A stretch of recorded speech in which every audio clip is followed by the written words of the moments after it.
আসসালামু আলাইকুম রহমতুল্লাহি ওয়া সম্মানিত দর্শক, আওয়ামী লীগের পলাতক অনেক নেতৃবৃন্দ তারা সামাজিক মাধ্যমে এসে নানা রকম মন্তব্য করছেন এবং বিভিন্ন যারা বিদেশি বা প্রবাসী ইউটিউবার রয়েছেন। বিদেশি বললাম যে দেশের বাইরে থেকে অনেকেই ইউটিউব পরিচালনা করেন, বিদেশি ইউটিউবার।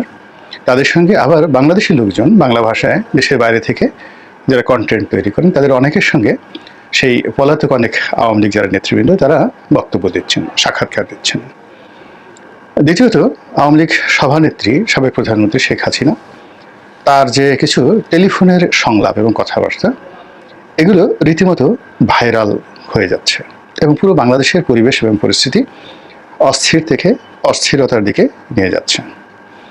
এখন বাইরে যারা গেছেন, নিরাপদে পালিয়ে গেছেন বা সেখানে গিয়ে তারা রাজার হালে আছেন, তারা সহ তাদের যারা অলিগার শ্রেণী, দেশের হাজার হাজার কোটি টাকা সিঙ্গাপুর, মালয়েশিয়া, তারপর আমেরিকা, কানাডা থেকে শুরু করে দুবাই, সব জায়গাতে তারা ছড়িয়ে ছিটিয়ে আছেন। এবং একটা ভিডিওতে দেখলাম যে অনেকগুলো পলাতক আওয়ামী লীগ নেতা তারা হাফ প্যান্ট পরে মনের আনন্দে গান গাইছেন। এ দৃশ্য বাংলাদেশে যারা আওয়ামী লীগ করেন তাদের জন্য যে কতটা বেদনার, কিংবা এই সময়টিতে যারা হাতে পায়ে ধরে বিএনপির সঙ্গে সমন্বয়কদের সঙ্গে সমন্বয় করে কোনো মতে বেঁচে থাকার চেষ্টা করছেন, তাদের কাছে যে কতটা বেদনার, কতটা অবমাননাকর, এটি ভাষায় প্রকাশ করা যাবে না। অন্যদিকে যারা সাধারণ মানুষ তারা আওয়ামী লীগের এই সকল কথাবার্তা শুনে, পলাতক নেতৃবৃন্দের কথাবার্তা শুনে তারা রীতিমতো চরম বিক্ষুব্ধ, অনেক আতঙ্কিত। যারা একটু ভয় পান সহজে তারা খুবই আতঙ্কিত এবং আওয়ামী লীগের যারা প্রতিপক্ষ রয়েছেন তারা নিঃসন্দেহে আনন্দিত। এই কারণে যে নেতৃবৃন্দ যে সকল কথাবার্তা বলছেন, তাদের সব কথাবার্তার মধ্যে যে বিষয়গুলো ফুটে উঠেছে তাতে মনে হচ্ছে যে আওয়ামী লীগ এরকম একটা দল, যে দলটি বিগত দিনে কোনো ভুল করেনি। যেমন ধরুন ছাত্রলীগের সভাপতি জনাব সাদ্দাম, তো তার কতগুলো বক্তব্য, এটি এখন নিষিদ্ধ সংগঠন। তো তিনি তার বক্তব্যে প্রথমে বলছেন প্রধানমন্ত্রী শেখ হাসিনা, মানে শেখ হাসিনা বর্তমানের প্রধানমন্ত্রী। তারপরে তিনি তাকে বলছেন দেশরত্ন শেখ হাসিনা।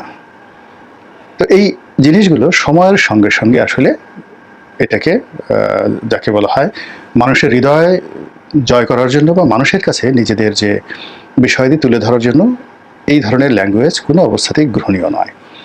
তারপর তিনি যেটি বলার চেষ্টা করছেন, অর্থাৎ যতদিন তারা ক্ষমতায় ছিলেন, সেই ক্ষমতায় থাকাকালীন অবস্থায় তাদের যে কণ্ঠস্বর ছিল, যেভাবে রাজু ভাস্কর্যের সামনে দাঁড়িয়ে, তারপর রাজু চত্বরে দাঁড়িয়ে, মধুর ক্যান্টিনে দাঁড়িয়ে, বঙ্গবন্ধু এভিনিউতে দাঁড়িয়ে এই সাদ্দাম সাহেবরা বা তাদের যারা সহযোগী তারা যে বলিষ্ঠতা নিয়ে জনগণকে ভয় দেখাতেন, এখন সেই বিভিন্ন টেলিভিশনের স্ক্রিনে বা মোবাইল স্ক্রিনে, ইউটিউবের মাধ্যমে তারা ঠিক সেই আগের গতিটাই বজায় রেখেছেন।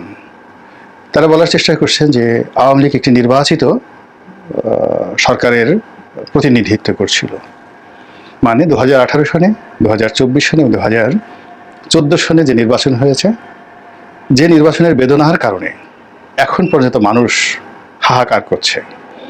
এবং আজকের বাংলাদেশের যত অরাজকতা এবং যত অব্যবস্থাপনা, যত অস্থিরতা, এর সব কিছুর মূলে রয়েছে তিনটি নির্বাচন: 2014 সনের নির্বাচন, 2018 সনের নির্বাচন এবং 2024 সনের নির্বাচন। এক। দ্বিতীয়ত হলো যে আওয়ামী লীগের দমন এবং পীড়নের ফলে আওয়ামী লীগের ভিতরে কোনো নেতৃত্ব তৈরি হয়নি। যারা তৈরি হয়েছে তারা সবার আগে পালিয়ে গেছেন, আর যারা পালাতে পারেনি তারা জেলখানাতে। আর এখন বাংলাদেশে যারা পথে ঘাটে মাঠে আছেন তারা অবর্ণনীয় একটা জীবনযাপন তারা করছেন। এর কারণ হলো আওয়ামী লীগটা নিজেদের মধ্যে হাইব্রিড, কাউয়া, অযোগ্য, অপদার্থ, এরপরে অন্য দল থেকে ভোল পাল্টে যারা আওয়ামী লীগ হওয়ার চেষ্টা করেছে। এবং এখন তো আপনারা অনেকেই দেখতে পাচ্ছেন যে শিবিরের অনেক লোক আওয়ামী লীগের মধ্যে, তারপর ছাত্রলীগের মধ্যে লুকিয়েছিলেন এবং কত বড় পদে থেকে তারা শক্তি সঞ্চয় করেছেন যে একটা বিপ্লব তারা সংগঠিত করে ফেললেন এই আওয়ামী লীগের ঘাড়ির উপর ভর করে। তো এইরকম একটা নির্বোধ দল এবং সেই দলের সে সকল লোক যারা এই বাংলাদেশে 1 মিনিট দাঁড়িয়ে থাকার মতো সাহস পাননি এবং এখনো পর্যন্ত তারা কোথায় আছেন নিজেদের ঠিকানাটি পর্যন্ত বুক ফুলিয়ে বলতে পারছেন না যে আমরা মালয়েশিয়ার এই নম্বর রাস্তায় আছি, এত নম্বর বাড়িতে আছি, কিংবা আমরা এখন কানাডাতে আছি, কিংবা আমরা এখন আমেরিকাতে আছি। এই কথাটা কেউ বলতে পারছেন না। তারা বলছেন যে সিকিউরিটির স্বার্থে আমরা নিরাপদ দূরত্বে আছি।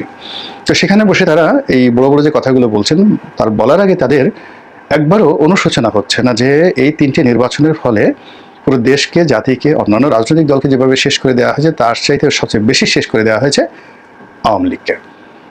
আওয়ামী লীগের জীবনে বহুবার বহু বিপদ এসেছে। 1954 সনে এসেছে, 1958-তে এসেছে, 62-তে এসেছে, 69 এসেছে, 68-তে এসেছে। সব জায়গাতেই বা সব সময়টিতেই তাদের 3 থেকে 4 সারির বা পঞ্চম সারির নেতৃবৃন্দ ছিলেন। এক গ্রুপ গিয়েছেন জেলখানাতে, অন্য গ্রুপ নেতৃত্ব ধরেছেন, এবং তাদের ইমেজ ছিল, তাদের সাহস ছিল, শক্তি ছিল, এবং তারা কোনো অবস্থাতেই কিন্তু আওয়ামী লীগকে ছেড়ে যায়নি। ফলে 75-এর 15ই আগস্টের পর দেখা গেল বঙ্গভবন যারা নিয়ন্ত্রণ করছেন তারাও আওয়ামী লীগ, জেলখানা যারা নিয়ন্ত্রণ করছেন তারাও আওয়ামী লীগ, আবার বঙ্গভবনকে যারা অপোজ করছেন রাজপথে তারাও আওয়ামী লীগ। এরশাদের সময়, জিয়াউর রহমান সাহেবের সময়, সব সময়টাতেই, ইয়াহিয়া খানের সময়, আইয়ুব খানের সময় আওয়ামী লীগের এই স্পিরিটটা ছিল, তাদের নেতা ছিল। কর্মী তো সবসময় সব দলেরই থাকে, কিন্তু এখন এই বাংলাদেশে আওয়ামী লীগের কোনো নেতা নেই, একেবারে নেতৃত্ব শূন্যতা। কেমন নেতৃত্ব শূন্যতা? আওয়ামী লীগের এক বড় নেতা বাংলাদেশে পালিয়ে আছেন, আমাকে টেলিফোন করলেন। আমি বললাম যে নেতৃত্ব সংকট যাচ্ছে, তা আপনি তো এত বড় নেতা, দলের দায়িত্ব নিন, আওয়ামী লীগের অফিসের সামনে আসেন। তিনি বললেন আমি মরে গেলেও পারবো না, এবং আমার পরিবার আমাকে চাপ দিচ্ছে যে জীবনেও আর রাজনীতি করা যাবে না। এর কারণ হলো তাদের বক্তব্য, তুমি এত বড় নেতা ছিলা, দলের বিপদে বিভিন্ন সময় কাজকর্ম করেছো, দলের 15টি বছর সুসময় তো তুমি 15 পয়সা পাওনি, এখন তোমাকে কেন পালিয়ে থাকতে হবে? এই যে তার ছেলেমেয়ে যে কথাগুলো বলছে, বলার পর তিনি রাজনীতির প্রতি আগ্রহ হারিয়ে ফেলেছেন। এইভাবে বাংলাদেশে হাজার হাজার আওয়ামী লীগের নেতাকর্মী তৃণমূলে আছেন যারা পালাতে পারেননি, বা অনেকে কিছুই পাননি জীবনে, কিন্তু পালিয়ে আছেন। তো এই মানুষগুলো যখন এই যারা পলাতক, বিদেশি নিরাপদ আশ্রয় থেকে এই ধরনের কথাবার্তা বলছেন, তারা মানসিকভাবে আরও ভেঙে পড়ছেন, এবং তাদের যে রাজনৈতিক ভবিষ্যৎ এটি ক্রমশ মানে যাকে বলা হয় বিপদ থেকে বিপজ্জনক অবস্থাতে চলে যাচ্ছে। একটা জিনিস চিন্তা করুন যে 2001 থেকে 2006 সন পর্যন্ত বিএনপির যে জমানা, সেই জমানাতে তাদের ভুল এবং ত্রুটির কারণে আজ পর্যন্ত বিএনপি দাঁড়াতে পারছে না। টিল নাও টুডে প্রচণ্ড জনপ্রিয়তা, মানে এখন আওয়ামী লীগের সাথে বিএনপির জনপ্রিয়তা অনেক বেশি, কিন্তু তারা দাঁড়াতে পারছে না। এর কারণ হলো প্রশাসনের বিভিন্ন স্তরে, জুডিশিয়ারিতে, মিলিটারিতে, পুলিশে, ওই যে 2006 সনে তাদের যে বদনাম হয়েছিল, শত্রুতা তৈরি হয়েছিল, সেই শত্রুতাটা বাড়তে বাড়তে এমন একটা জায়গাতে আসছে যে জনপ্রিয়তা আছে, সমর্থক আছে, সম্ভাবনা আছে, কিন্তু এই একটা নির্বাচন করে তার ফলাফলটাকে এনে আবার ক্ষমতায় যাওয়ার জন্য